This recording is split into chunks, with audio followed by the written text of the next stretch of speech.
ñun ci këru diine la ñu bokk, ci l'islam la ñu bokk, ci al ummal islamiya la ñu bokk. kooku lu ñu teg feele. te l'islam mission moo sàkku boo doon xool tey principe général ci l'islam mooy booloo, mooy bennoo ci jullit yi. wa'tasimu bi hablillahi jami'an wala tafarraqu inna hazihi ummatukum ummatan wa ana rabbukum fa'budu. kon kooku principe général la ci diine. waaye bu ñu fàttee tim ni kooku l'islam la, mais réew mi yeneen diine ngi fi. ñoom ñooy composé li ñuy tuddee la nation sénégalaise ci suñu biir réew. am na ñoo xamante ni amuñu diine, mais kon li ñu war a boolee ñun ñëpp mooy c'est la citoyenneté. te islam may noonu loolu. ku ne sa cër walla sa nangam ci nangam na nga ko am. loolu fa laay ñëwee pour que unité de ceci kooku principe la ci jullit ñi, mais ci réew mi nag li nu gën a soxla mooy unité doomu aadama yi ci li leen di jariñ ci seen réew.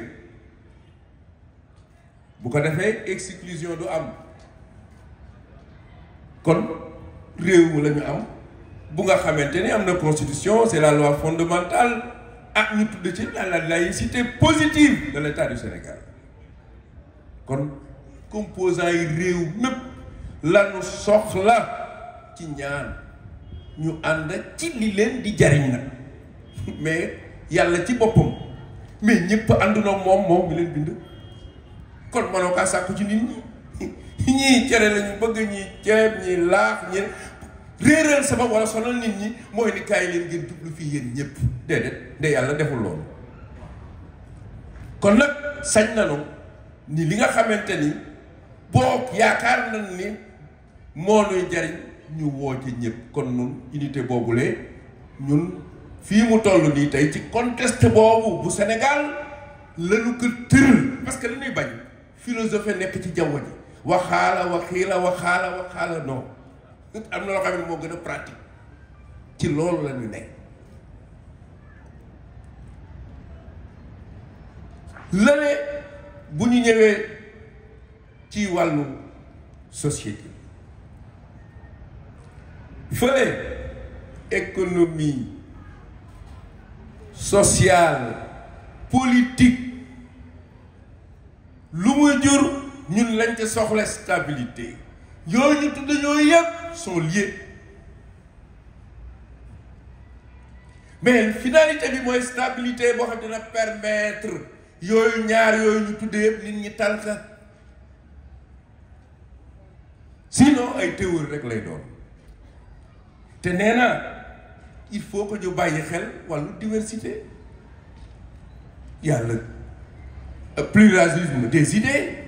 il y a ceci et nangam, mais finalité bi nay doon réew mi et le peuple sénégalais. moo waral ñu xam ni ci gàttal ñun li ñu ñor mooy nanu fexe ba citoyenneté gën a sax ci réew mi. le vivre ensemble nekk luy dajale sénégalais yi. parce que réalité la fa tabaarakallaahu ci réew mi ci cosaan ba léegi.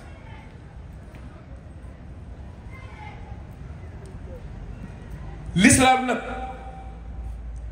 di diine joo xamante ni fa tabaarakallaahu diine dundala li ma fi wax fii sànq yëpp jarul ñuy dem ca kaw ca malaaka yi di def te ñun li ñuy dunde ñu ngi nii jàkkaarloo. kon nos contradictions ñun ñoo ko war a mën a wax. ci contradiction la ñuy trouver ay lenn ci ay solution faut que mu am. ñii ni déet ñii ni waaw ñii ni ñii ni nangam fa tabaaraka ñuy dox par nangam di samp di tabax noonu la ñuy tabaxee réew et noonu la ñuy tabaxee société. bu ko defee nag tolérance suñu ko waxee du ci sens bi ko gars yi bëgg indi parce que doo fekk sénégalais ni yow naan kan tolérance déedéet am na lu leen boole leen yéeg mooy cette citoyenneté là. foofu lu fa nekk mooy ni rek fexe waxtaan ak ci nangam fa tabaarakallahu la ñuy war a mën a trouver consensus mbokku nekk war a mën a jàpp ca la nga jàpp et puis réew mi sax nag parce que réew mi tiim ñépp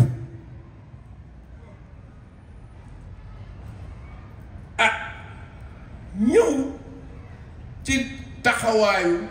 kër diine yi mooy comme ñun ñi xam ngeen ni te dinaa koy répéter di ko wax fu ne Sénégal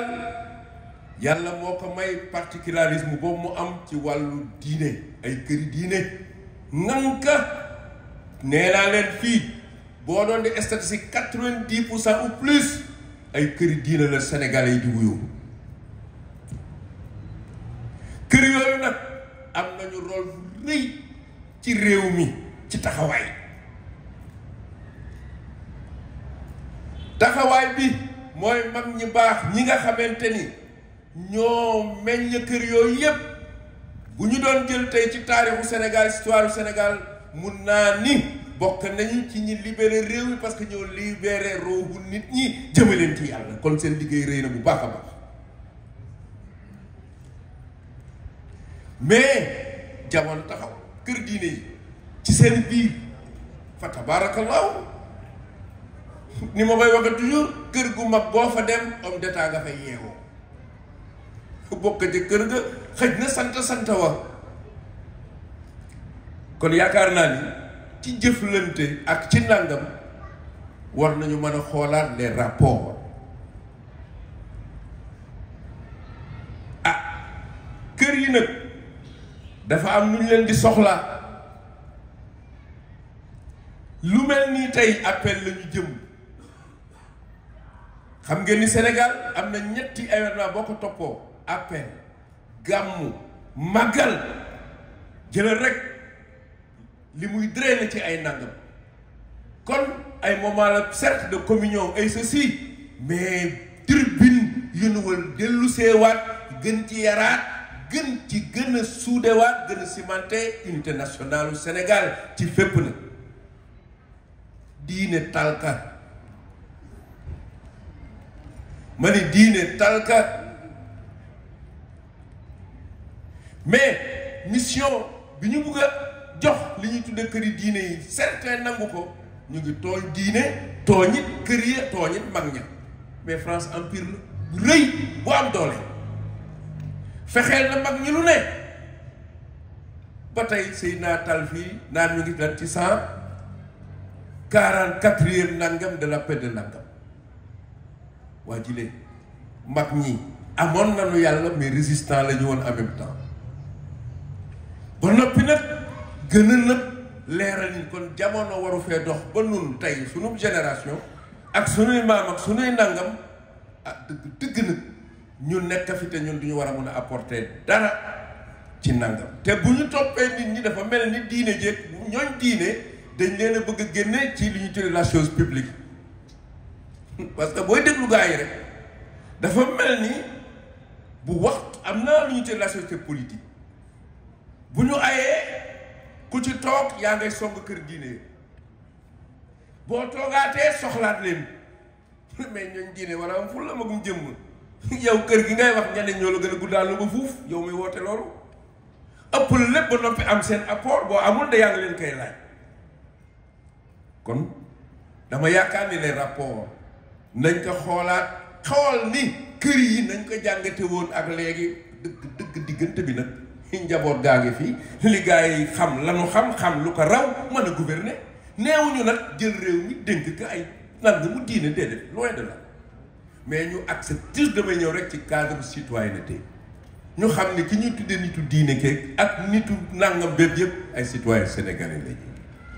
ki tuddee woo moom itam ni ci kër diine la ne dëgg nag pour ñu mun ko reconnaître diine ja feneen la nag mais apportam ci société kon loolu lépp dañoo sàkku ci ñoom suñu kër yu baax yi élément bu am solo lañ ci réew mi ñu gën a dëgëral nag unité nationale du Sénégal bu ñu ko waxee fi àdduna toll tey moo tax nit day wax ci contexte bi mu toll Sénégal am na lu ko wër Sénégal am na lu ko wuyu si li ko wuyu si nag dafa laaj ñu aar suñu société ci ay dérive mën na am bitim réew mën a feneen mais ñu préparer les Sénégalais ba ñu xam ni ñoom ci seen duma ni juboo à 100% parce que loolu beneen affaire la mais ci seen war a mën a bëgg seen réew war na leen Sénégal jaral leen lu nekk ci àdduna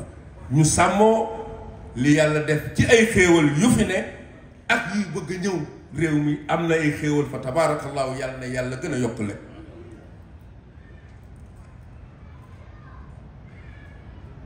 bu ko defee nanu moytul Sénégal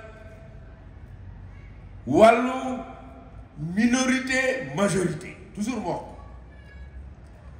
wax yooyu taal na ay réew taal na ay nangam te bu ngeen seetloo ci wàllu ethnie yàggul dara am na lu am te ñëpp a ngi noppi muy ay danger parce que taal na ay dëkk te ay saay-saay dañ fay jaar gën a yàqat suñu te bari defe naa ni la xaw kireen ay ethnie ñii song ay nangam tuddee ni loolu lu mat a bannir la lu mat a vraiment nangam la doomu Sénégal yi lu ci ñëwit na nit ñi dem jéem a nag rek la loolu am na ay réew du ma tudd seen tur dem leen Burkina dem leen feneen mais loolu moo indi la fa ëpp ci ay nangam ay ethnie ñii ñu tuddee leen ay nangam ñii ay pasteur ñii ay ceci ña bokkul bokk feneen te bëgg a tas réew ma jaar ci ñooñu Sénégal looy épargné parce que Sénégal lu mel noonu mi ngi fiy bëgg a jóg rey kii aw nit tiitu lëmm fekk ab dëkk di rendee ko teg loolu dama ni bokk na ci danger yu nga xamante ne lu Sénégal war a jóg la te mi ngi bëgg a bari nag ci ay dëkk kon yëpp ay alerte la kon waalamu waxu Seydina Limaamu moo ko wax mu ni ann diin an nasiha wal mahabba wa taawun kon li yëf yi gën a nangam yëpp mu ni diine ji laayante biir la waaye diine ji bëggante la mu ni waaye diine jeet dimbalante la lii la bàyyi lay wax li ñu fi yëkkati lépp laayante biir la ñun ñëpp ay doomu Sénégal la ñu waay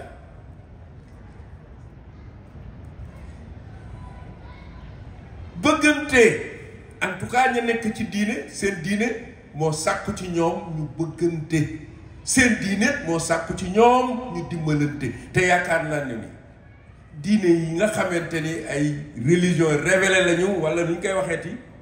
li ci ëpp itam sorewuñu fii valeurs yi yépp nun noo ko bokkandoo kon réew mi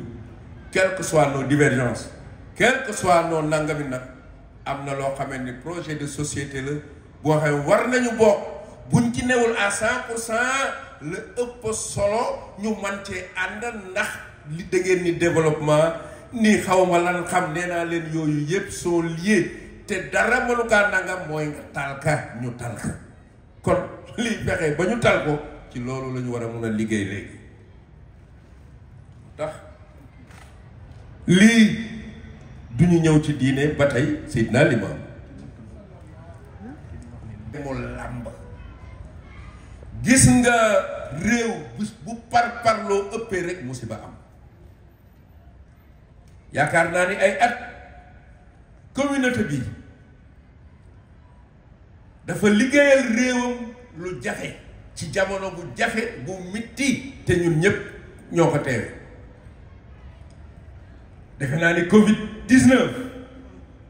ci taarix laa ni Sénégal li ñu war a bind ci histoire la premier cas fat Dakar du ma ñëw di def ana Dakar ku ne xam na luy Dakar seet leen rek ñaari fan yàlla may la nga téye capital bi ci fan yëpp adduna si fekk si la am ci almadi gi ak feneen doomu jàngoro bi dugg fa te ñu bari xamuñu ko kilifa yor na lépp yor na état yor na nangam mais ku ne xam na Sénégal ci wàllu sensibilité ci wàllu këri diine laa yéen ci juróomi fan yu des ci appel ak li ñu def lépp ci at mi ba taxawal sunu lépp kaa am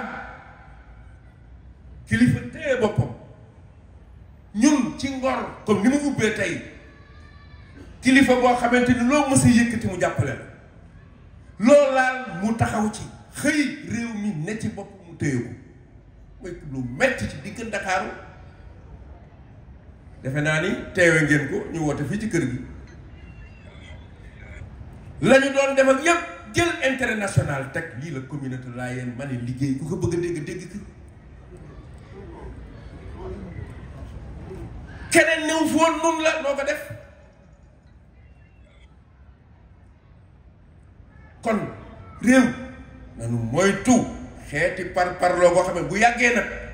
li ñu fi wax lépp da koy toj benn baaxu ci ay nit fii réew mi jaaxle woon nañu lool li may wax xam naa ko bu baax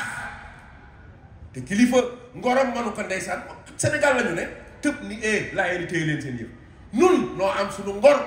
ànd ak kilifa ay ati at di ko gërëm te moo fi def li ñu fi doon def ñu jël su teg fa ba na fi teg intérêt national waaye alhamdulilahi rabbil alamin ba 14 ca lu mel noonu Seydina Issa réalisé woon na ko kon dama bëgg ku ci ne la nga def ci réew nay doon exemple ña ca des waaye ku def lu baax nañ ne lu baax la waaye mais naa suul bu diw yëkkati bu diw day toj réew baaxul kon lii yëpp jaar na fi foofu lay tëjee di ñaan yàlla la jëm ci tembeeg leneen seeni borom daanu ko wax waaye tëj sama nangam ci gërëm nag ñi nga xamante ni mooy gaa yaa ngi nii toog fu ma bu àdduna si toogee ma sant leen gërëm leen la ko dalee ci groupement central la fédération des daïra ak mouvement affiliés yi ak yëpp ah ba ma fàttalikoo ba léegi ci suñuy waajur ba nangam gaa yaa ngi nii toog ñii day fu nu songe woon ñu daan def naa gaa yi bari daan ci daan ndax fu ñu fi daan ñoo fanaan ak ñoom lu ñu taxaw ñoo ko defandoo ak ñoom kon ci kanamu Sénégal gépp équipe bii ma àndal ñuy liggéey na leen óor ni barke alxuraan maa ngi leen di gërëm nu ngi leen di gërëm am nañu fierté ci ànd ak yéen nii la Serigne Ablaye doon liggéeyee man sëy naa laa wax ak loo mën a yor ak loo sama conscience mayuma mooy jënd nit ñeeg yàlla du ma ko def te dinaa tëj nag ci li may wax naka nit ñi dégg toujours nee naa leen Orange Money yaa moom sa xaalis ku la neex nga yónnee ko ko waaye Orange Money ca yàlla mooy man amila saalihan fali nafsihi duni fali xayrihi déedéet ku jëf rek yàlla fay la te gaa yi jëf nañu fa tabarakallahu yàlla na leen yàlla dooleel yàlla na leen yàlla téye ah fa tabarakallahu njaboot gi ak ñëpp nag ci kër Seydina Limaamu ci fépp nu ngi nuyu ñëpp nu ngi gërëm ñëpp di tëje samay wax ni fa tabarakallahu tëjaat ko ci njaboot gu mag gi nu am ndax nun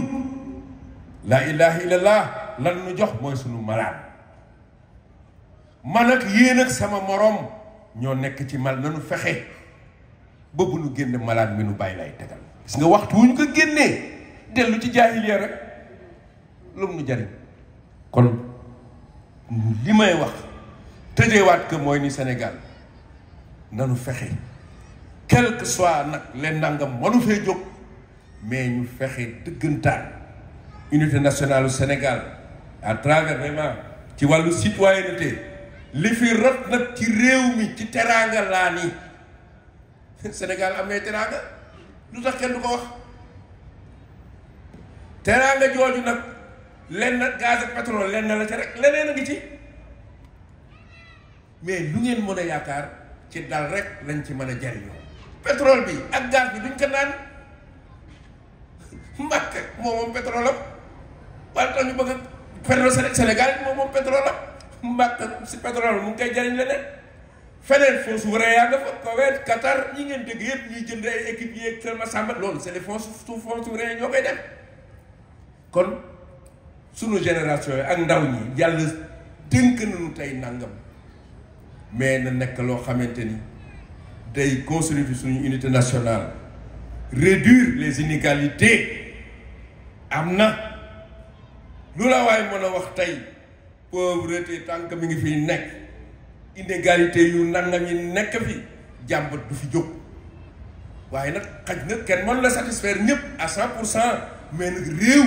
day jëm feneen defe naa ni cette volonté politique là moo war a animer ñëpp nag ba ñu jël suñu réew fa tabaarakallaahu li nu yàlla may ci teraanga nu fexe ba doomu sénégalais yi yëg ni seen réew daraanga fi loolu rek laay am di ñaan yàlla yàlla defal nu teraanga yàlla sàmm réew mi Sénégal na yàlla sàmmee kaabatullahi ca Abraha yàlla na ko yàlla sàmmee Sénégal allahumma salli ala sayyidina wa sallam. Farad layla nahara ba'da dhulumati. Louange à Allah qui a fait poindre le soleil en Occident, remplaçant la nuit par l'aube et mettant fin ainsi à l'obscurantisme. Ce magnifique vers du grand savant Ablaye Sylla suffit pour marquer de façon indélébile la gratitude et la reconnaissance éternelle que nous éprouvons envers notre Seigneur qui nous a choisis pour répondre à l'appel de la meilleure des créatures, Seydina Limamoulahi alayhi salatu wa salam. En effet, le dimanche matin 1er Chaban 1301 de l'Hégire, ici à Yoff, le saint maître Seydina Limamoulahi alayhi salatu wa salam lança à l'âge de 40 ans son appel à l'endroit des hommes et des djinns, se déclarant être le Mahdi attendu à la fin des temps pour la restauration de l'orthodoxie musulmane. Le prophète Mohammed, revenu en une seconde mission. Ajibou da'yallah, ya ma'shar al-ins wal jinn inni rasulullahi ilaykum. Sayyidina Limamoulahi al-Mahdi proclama partout qu'il était investi de la mission de prophète, messager de Dieu, et se mit à enseigner des conceptions et pratiques religieuses qui, à l'époque, étaient révolutionnaires, mais pourtant d'une parfaite orthodoxie religieuse. Après sa disparition, son fils Sayyidina Isa Ruhullah, qui avait 33 ans, comme prédit par les livres sur la venue de Isa ibn Maryam, lui succéda et continua ce que son père avait commencé. Le retour sur terre de ces deux envoyés de Dieu et l'universalité du message destiné à toute l'humanité, basé sur des enseignements jusqu'ici méconnus de la grande majorité de la Oumma islamique, constitue le prétexte de la commémoration de l'anniversaire de la paix. Ce message a été brillamment porté par les différents khalifes qui se sont succédés à la tête de la communauté, jusqu'à Sidna Mohamed Makhtarlahi, actuel khalif, que Dieu lui accorde une longue vie et l'assistance à la mission sacerdotale. Cette année,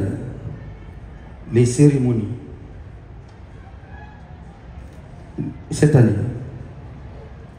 retentissants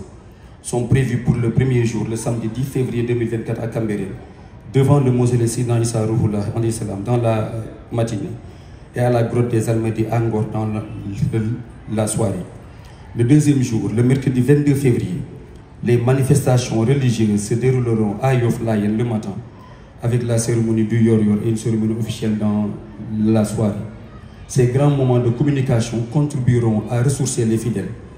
aussi bien sur le plan religieux que sur celui du civisme, de la citoyenneté responsable, de la paix, du développement et de la stabilité politique et sociale. Justement, le thème choisi cette année est l'unité, socle de stabilité politique et sociale. D'emblée, une analyse du thème fait ressortir une dichotomie dans l'approche, avec une lecture islamique qui met plus en exergue le concept de Oumma islamique ou communauté musulmane, et une autre lecture plus neutre, voire même laïque, qui fait plus référence à la notion d'unité nationale. Sous le prisme de l'islam stricto sensu, l'impératif d'unité de la communauté musulmane est une injonction divine. En effet, le verset 92 de la sourate Al-Anbiya déclare sans équivoque « Inna hadihi ummatukum ummatan wahidatan ». Certes, cette communauté qui est vôtre est une communauté unique. Cette injonction se trouve renforcée au verset 203 de la sourate Al-Imran « Wa'tasimu biqablillahi jami'an wa la tafarraqu ». Cramponnez-vous à l'anse d'Allah tous ensemble et ne vous divisez pas. Cette unité des musulmans est si importante dans la doctrine islamique que le prophète Mohammed compare l'ensemble des musulmans comme un seul et même corps dans un hadith célèbre. Dans sa seconde mission, sous les attributs de l'imam al-Mahdi, Sayyidina l'Imamullahi alayhi salatu wassalam confirme cette injonction à l'unité dans ses sermons. En le mot ayyuhal mu'minin, annal mu'min alifun ma'lufun alayhi, wa man la ya'lifu ala nas, la ya'lifu nasu alayhi, wa la yanzilu nasrullah alayhi. Sachez, ô vous les croyants, que le croyant s'associe aux autres, pour que les autres en fassent de même avec lui. Celui qui ne s'associe pas aux hommes, ces derniers ne s'associent point à lui, et le secours d'Allah ne descend pas sur lui. L'analyse approfondie et subtile de cette invite du Mahdi à l'unité fait ressortir un constat saisissant. Sayyidina l'Imamullahi alayhi salatu wassalam y intègre toutes les deux approches du thème. En effet, l'injonction est faite aux croyants, il est vrai, mais qui doit s'unir aux hommes tout simplement dans leur diversité de croyances religieuses, d'opinions politiques, d'origine sociale et de race, s'il veut être bénéficiaire du secours divin, qui est la clé de la réussite dans toute entreprise et donc la clé de la stabilité politique et sociale. Et l'éminent poète, chanteur émérite des Ahlullahi, Libaas Ñaŋ de confirmer subhanallah que yéene woon nu boole xol yi ndax nu mën te jéema roy ñi jiitu woon te aw ci yoonu Muhammadu. Sur l'état général des préparatifs des cérémonies, il faut dire d'ores et déjà que les travaux préparatoires ont été bien engagés, suivant la vision déclinée par le Khalif et la voie tracée par le coordinateur Seydina Issa Laye ici présent. Sous son autorité, le bureau du groupement central des Layènes, en relation avec la fédération des Daïra Layènes, les commissions mises en place et les associations phares de la communauté, s'est alors organisé en vue de la réalisation des objectifs, notamment la rationalisation des dépenses liées à l'organisation, l'identification et le suivi des travaux à entreprendre, un bon suivi des plans d'action des commissions, une bonne coordination avec les services de l'État, du secteur privé et des autres acteurs, les tournées d'information et de mobilisation des ressources financières. À cet égard, à la suite de la remise des lettres fixant le montant de la participation pour chaque localité, les différents responsables dans les localités, en particulier les représentants du Khalif et les dirigeants des différentes organisations au niveau local, se sont mobilisés pour une réussite de la journée de collecte qui s'est déroulée le dimanche 14 janvier dernier à Bargny. Les préparatifs de cette année ont été également marqués par l'organisation d'un CRD sous la conduite du gouverneur de Dakar, qui a permis d'identifier les besoins dans tous les domaines, et des assurances ont été faites pour leur satisfaction pour la logistique, la santé, l'hygiène, la sécurité, l'environnement, les télécommunications, les infrastructures et l'assainissement, avec un suivi particulier pour ces deux derniers domaines en relation avec respectivement l'AGEROUTE et l'ONAS. Il importe aussi de signaler que tous ces besoins dégagés par le comité d'organisation sont synthétisés dans un document d'expression des besoins qui fera l'objet d'une évaluation lors de la réunion nationale qui sera présidée par M. le ministre de l'Intérieur. Cette réunion nous permettra de faire le point sur l'ensemble de nos besoins et préoccupations pour un bon déroulement de l'organisation. En attendant, nous travaillons en étroite collaboration avec le commandement territorial et les différents services impliqués. Pour terminer, je voudrais d'abord, au nom du président du groupement central, El Hadj Omar Ndoye Diatou, et au nom de tous les membres du comité d'organisation, remercier le Khalif général des Layènes, Seydina Mouhamed Makhtar Lahi, ainsi que tous ses frères, pour leur confiance, leur compréhension et leur indulgence pour les manquements. Ensuite, je voudrais remercier le coordinateur, Seydina Issa Laye, ici présent, pour sa confiance totale au comité, et ce depuis fort longtemps. Son esprit d'ouverture, ses aptitudes managériales, son sens élevé de la notion de citoyenneté et sa formation républicaine qui nous sont d'un apport incommensurable. Enfin, qu'il me soit permis de rendre hommage, un hommage que j'estime mérité, à l'imam émérite de la communauté Ahlullahi, aux savants pluridisciplinaires et multidimensionnels, au guide parfait, à l'exemple de droiture, de renoncement et d'ascèse, au grand gnostique, fin connaisseur de Dieu, au serviteur de l'essence divine, au père exemplaire, je vous nomme Seydi Al-Imam Mohamed Bachir Lahi, arraché à notre affection au mois de mai passé. Qu'Allah soit satisfait de lui, agrée ses œuvres et l'élève à Eline au sein de la réalité spirituelle de son grand-père, son guide, son idéal et son but ultime. Seydina Limamou Lahi, Haq Hadrihi wa Miqdari Azim.